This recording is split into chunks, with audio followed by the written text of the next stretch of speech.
This recording contains a Spanish translation. Esta grabación contiene traducción en español. Thank you for your interest in Close-Up Washington Middle School Experience for Project Explore students. This program is free of cost for Project Explore students. Close-Up's Middle School Experience is a one-of-a-kind opportunity for students to experience their government in action. From visits to Washington's famous monuments, memorials, and institutions, to meetings with their congressional delegation on Capitol Hill, Close-Up students get a first-hand look at the American political system and consider what role they, as students, play in our democracy. This float takes place June 27th through the 30th and requires domestic air travel. 10 students and one adult chaperone will be traveling from Houston to Washington, D.C. Participants must comply with guidelines set by the Close-Up Organization for Travel and Safety. A complete application for this program consists of a signed Discover You waiver, parent commitment form, submission of short essays in an online format. They can all be found on our website at www.discoverus.org. The forms can also be found with your Campus Project Explorer advisor. The forms can be completed and submitted online, or a paper copy can be signed and returned to your Project Explorer advisor.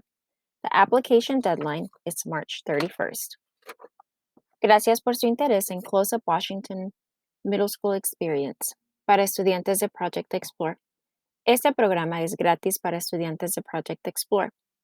Esta es una oportunidad única para que los estudiantes experimenten su gobierno en acción. Desde visitas a los famosos monumentos, instituciones de Washington, D.C., hasta reuniones con su delegación de Congreso en el Capitolio, los estudiantes de Close-Up obtienen una mirada de primera mano al sistema político estadounidense y consideran el papel que ellos como estudiantes juegan en nuestra democracia. Este programa se lleva a cabo del 27 al 30 de junio y requiere viaje aéreo nacional. 10 estudiantes y un acompañante adulto viajarán de Houston a Washington, D.C. Los participantes deben cumplir con las reglas establecidas por la organización Close-Up para viajes y de seguridad. Una solicitud para este programa completa consiste de una extensión de Discover You firmada, un formulario de compromiso de padres firmado, algo escrito de por qué quiere participar. Todo esto se encuentra en nuestro sitio de web en www.discoverus.org. O estos formularios también se encuentran con su consejero de Project Explorer en sus campus o en su escuela. Estos formularios se pueden completar en línea o se pueden firmar una copia impresa y devolver al consejero de Project Explorer.